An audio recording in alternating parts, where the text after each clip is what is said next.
Halo anak-anakku, apa kabar? Saya harap semuanya sehat-sehat ya. Semangat, semangat. Anak-anakku, kita hari ini belajar mengenai Yesus mewartakan kerajaan Allah dengan kata-kata.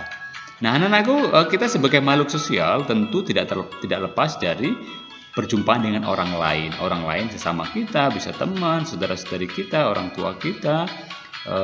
Mereka semua adalah sesama kita. Nah, kita juga pasti akan berelasi, ya, berhubungan dengan mereka. Nah, maka untuk menjalin relasi atau hubungan yang baik perlu adanya yang disebut dengan kepercayaan.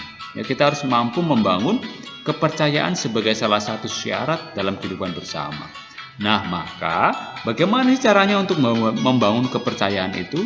Nah, salah satu upayanya membangun kepercayaan adalah dengan berkomunikasi dengan baik dengan kata-kata kita, ya. Di mana apa yang kita sampaikan, apa yang kita ungkapkan melalui kata-kata itu, ya, orang lain bisa memahami apa yang kita sampaikan. Nah, melalui kata-kata seseorang memiliki konsekuensi untuk mampu menunjukkan kebenaran, sikap tanggung jawab, dan sikap hati. Artinya, melalui kata-kata yang diungkapkan, setiap orang akan mempertanggungjawabkan kebenaran. Ya, jadi betapa pentingnya kata-kata itu, ya. Nah, anak-anakku, dalam pengajarannya pun Yesus menggunakan kata-kata yang berwibawa. Ya, kisah perumpamaan misalnya.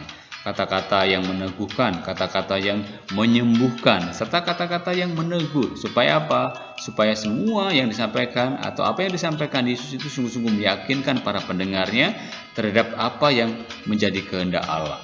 Ya, Yesus menyampaikan apa yang dikehendaki Allah melalui kata-katanya. Para pendengar percaya terhadap kata-kata Yesus karena apa? Karena satu, kata-kata Yesus serta ajaran yang Yesus sampaikan menunjukkan kebenaran, efektif, dan berdaya. Kata-kata Yesus mampu menyembuhkan, menguatkan, meneguhkan, dan meyakinkan para pendengarnya. Contohnya, ini salah satu contoh bagaimana Yesus mengatakan kerajaan Allah. Maka kata Yesus kepada mereka, "Masukkan pedangmu itu kembali ke dalam sarungnya. Sebab barang siapa menggunakan pedang akan binasa oleh pedang. Atau kau sangka aku tidak dapat berseru kepada Bapakku, supaya ia segera mengirim lebih dari 12 pasukan malaikat membantu aku? Jika begitu, bagaimanakah akan digenapi yang tertulis dalam kitab suci yang mengatakan bahwa harus terjadi demikian?" Nah, ayat tersebut menunjukkan bahwa kata-kata Yesus adalah kebenaran yang ditunjukkan untuk menggenapi apa yang tertulis dalam kitab suci. Itulah sebabnya kata-kata Yesus sebagai kata-kata yang efektif, berdaya, dan berwibawa. Oke, jelas anak-anakku ya? Nah, bagaimana dalam kehidupan kita? Memang dalam kehidupan kita sekarang ini dalam masyarakat banyak yang menyuarakan kebenaran, tetapi juga pasti ada yang menyuarakan untuk kepentingan diri sendiri, ya, serta berisi tentang kepalsuan-kepalsuan. Kata-kata indah yang disampaikan melalui kampanye, kritikan, komentar, serta pernyataan lain itu kerap kali tidak dapat dibuktikan. Akibatnya, kata-kata palsu tersebut banyak pemimpin menjadi tidak berwibawa, serta banyak orang juga tidak mendapat kepercayaan. Nah, kata-kata yang bersih kebohongan, fitnah, dan penghasutan merusak tatanan kepercayaan yang merupakan sendi dalam kehidupan bersama. Nah, anak-anakku, kita akan belajar dari Injil Matius bab 26, 47 sampai 54. Kita baca ya. Waktu Yesus masih berbicara, datanglah Yudas, salah seorang dari ke-12 murid itu, dan bersama-sama dia serombongan besar orang yang membawa pedang dan pentung, disuruh oleh imam-imam kepala dan tua-tua bangsa Yahudi. Orang yang menyerahkan dia telah memberitahukan tanda ini kepada mereka. "Orang yang aku cium, itulah dia, tangkaplah dia." Dan segera ia maju mendapatkan Yesus dan berkata, "Salam Rabi." Lalu diciumnya dia. Tetapi Yesus berkata kepadanya, "Hai teman, untuk itukah engkau datang?" Maka majulah mereka memegang Yesus dan menangkapnya. Tetapi seorang dari mereka yang menyertai Yesus mengulurkan tangannya, menghunus pedangnya dan meletakkan kepada hamba imam besar sehingga putus telinganya. Maka Kata Yesus kepadanya, "Masukkan pedangmu itu kembali ke dalam sarungnya, sebab barang siapa menggunakan pedang akan binasa oleh pedang.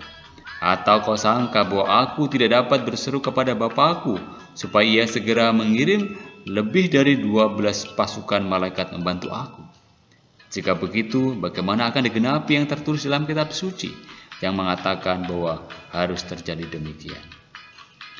Anak-anakku, itulah kutipan kitab suci yang menunjukkan bagaimana Yesus mewartakan kerajaan Allah melalui kata-kata yang berwibawa, melalui kata-kata yang efektif dan berdaya guna. Nah, anak-anakku, berbagai cara dilakukan orang untuk meyakinkan orang lain. Kata-kata yang berisi janji yang manis serta pemberian baik berupa barang maupun perhatian sering dilontarkan untuk mendapatkan kepercayaan. Banyak orang yang mendapat kepercayaan karena janji serta kata-katanya dipenuhi dan dibuktikan. Tetapi tidak sedikit pula orang yang tidak dapat memenuhi janji-janji yang pernah dikatakan. Kata-kata serta janjinya hanya menjadi pemanis bibirnya untuk kepentingan tertentu. Kata-kata yang selaras dengan kenyataan dapat meneguhkan kepercayaan. Kata-kata tersebut dimaknai sebagai kebenaran, sehingga orang yang hidupnya selaras dengan perkataannya menjadi berwibawa dan dipercaya. Nah, itu caranya supaya orang bisa dipercaya itu karena apa ya? Supaya apa ya? Bagaimana caranya? Jelas ya tadi ya, kata-kata yang selaras dengan kenyataan ya, dan dapat meneguhkan kepercayaan ya. Jadi kalau berjanji harus ditepati supaya apa? Supaya orang yakin bahwa yang disampaikan itu adalah kebenaran. Jelas ya anak-anakku ya? Kehadiran Yesus di dunia yaitu untuk mewartakan kerajaan Allah. Kerajaan Allah akan terlaksana apabila setiap orang mengatakan sekaligus melakukan kebenaran ya. Bukan hanya mengatakan soal kebenaran tapi juga melakukan kebenaran. Kitab suci mengatakan bahwa dengan kata-kata atau sabdanya Yesus hendak menggenapi kitab suci seperti kita baca tadi. Itulah kebenaran. Nah, anak-anakku, sebagai makhluk sosial, manusia memiliki ketergantungan terhadap orang yang lain.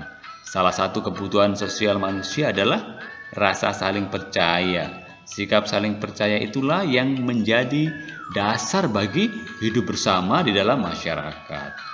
Maka banyak cara untuk memperoleh kepercayaan dari orang lain, terutama melalui kata-kata. Karena kata-kata merupakan alat komunikasi yang utama. Melalui kata-kata, orang dapat dinilai sikap hatinya, terus sikap bertanggung jawab, sikap jujur, dan bisa dipercaya. Ditentukan oleh keselarasan kata-kata dengan sikap hidupnya. Ya, jelas ya, seperti tadi saya jelaskan. Kepercayaan seseorang dapat berubah menjadi lebih kuat atau sebaliknya menjadi lemah. Hal itu disebabkan oleh perubahan kualitas kepercayaan itu sendiri. Pada orang yang pada akhirnya diketahui bohong, ya, kepercayaan akan berkurang dan hilang. Nah, itu ya kita harus hindari ya supaya orang percaya dengan kita, ya kita jangan berbohong ya. Karena dengan demikian kalau kita berbohong, orang akan mudah lagi tidak percaya kepada kita. Tetapi jika seorang mampu menunjukkan kebenaran, sikap tanggung jawab, dan kejujuran, maka kepercayaan kita akan semakin bertambah. Berkurangnya kepercayaan dapat dipengaruhi oleh sekali lagi kebohongan, terus ketidaksetiaan, kepura-puraan, dan sikap mau mencari keuntungan pribadi. Itu ya, hindari itu supaya apa? Supaya kepercayaan kita tetap utuh ya, orang tetap percaya kepada kita. Sebaliknya kepercayaan akan meningkat, tetapi jika terpelihara sikap setia, jujur, dan bertanggung jawab. Ya. Kepercayaan akan hilang kalau bohong, tidak setia, pura-pura, ya, sikap mau mencari keuntungan pribadi. Tapi kepercayaan akan meningkat kalau orang itu setia, jujur, dan bertanggung jawab. Kata atau sabda Yesus mampu mengubah kepercayaan orang-orang pada saat itu, karena disertai dengan perbuatan yang nyata. Kata-kata yang berwibawa dan penuh kuasa membuat orang sakit menjadi sembuh, orang tidak berdaya menjadi teguh, dan orang yang kurang percaya menjadi percaya. Anak-anakku, itulah pembelajaran kita Ya, kita mau berproses ya, mengenali bagaimana Yesus mewartakan kerajaan Allah melalui kata-kata. Bagaimana kita akan juga belajar untuk membangun kepercayaan supaya apa? Supaya sungguh apa yang kita sampaikan, sungguh kita juga bisa dipercayai oleh orang lain, ya. Dengan berkata jujur, ya, setia, kemudian menepati janji, kita dapat sungguh-sungguh membangun kepercayaan kita.